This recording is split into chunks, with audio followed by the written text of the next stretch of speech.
이사야 56에서 57장은 포로기가 끝나고 백성이 고국으로 돌아오는 시점에서 하나님이 주신 메시지입니다. 다시 시작하는 삶 앞에서 하나님이 무엇을 원하시고 무엇을 약속하시는지를 보는 단락입니다. 이사야 56장, 만민에게 열린 하나님의 집, 그러나 타락한 지도자들. 56장은 구원의 문이 누구에게나 활짝 열려 있다는 선언으로 시작합니다. 하나님은 먼저 너희는 정의를 지키며 의를 행하라. 이것은 나의 구원이 가까이 왔고 나의 공의가 나타날 것임이라 말씀하시며 곧 드러날 구원에 합당한 삶을 요구하십니다. 그 핵심은 두 가지입니다. 하나는 정의와 의를 실천하는 생활이고 또 하나는 안식일을 거룩히 지키며 하나님과의 언약을 소중히 여기는 태도입니다. 이것은 단지 형식적인 종교 행위가 아니라 삶 전체가 하나님을 향해 돌아선 상태를 말합니다. 특별히 주목할 점은 하나님께서 이방인과 고자 당시로서는 성전에 들어갈 수 없던 사람들을 향해 너희도 내 집에 들이겠다고 하시는 대목입니다. 혈통이나 신분, 과거의 상처와 상관없이 하나님을 사랑하고 언약을 지키며 안식일을 소중히 여기는 사람이라면 누구든지 하나님의 백성 공동체 안으로 초대받는다는 메시지입니다.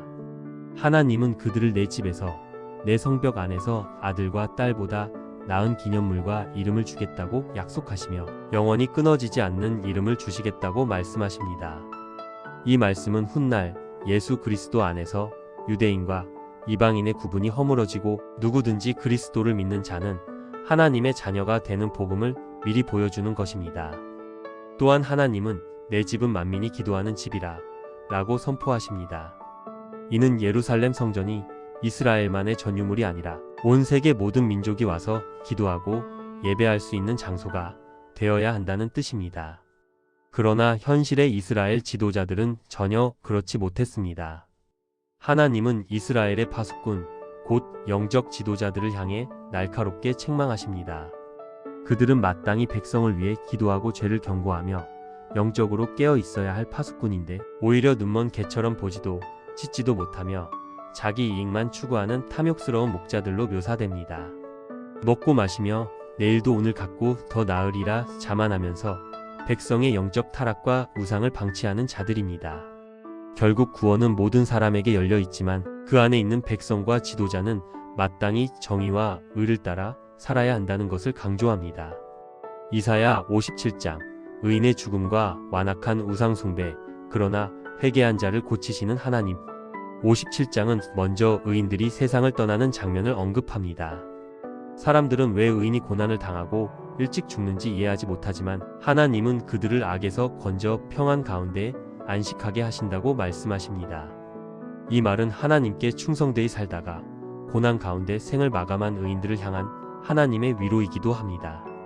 반면 우상 숭배와 음행에 빠진 백성들을 향해서는 거센 질책을 하십니다. 그들은 마치 영적 간음을 하듯 산 위와 푸른 나무 아래에서 우상에게 제사하고 애국과 같은 강대국과 음란한 동맹을 맺으며 하나님이 아닌 다른 힘을 의지합니다. 심지어 자녀를 몰래기라는 우상에게 제물로 바치는 끔찍한 죄악도 범합니다. 그들은 먼 곳까지 사신을 보내며 우상을 섬기지만 그 열심은 모두 헛된 신들을 향하고 있는 잘못된 열심입니다.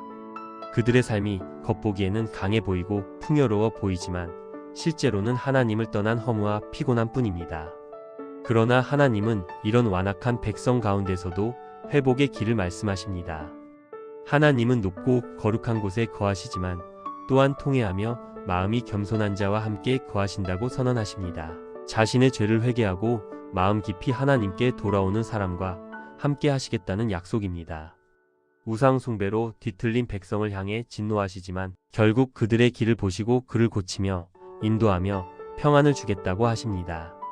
하나님은 죄를 보지 못하는 것이 아니라 보고도 용서하고 치유하는 하나님입니다.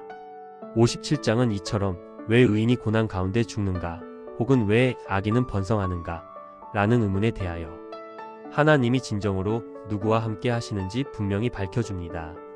하나님은 죄의 완고히 머무는 자를 반드시 공의로 정죄하시지만 자신을 낮추고 돌이키는 자를 끝까지 포기하지 않고 회복시키시고 고치시는 분이십니다.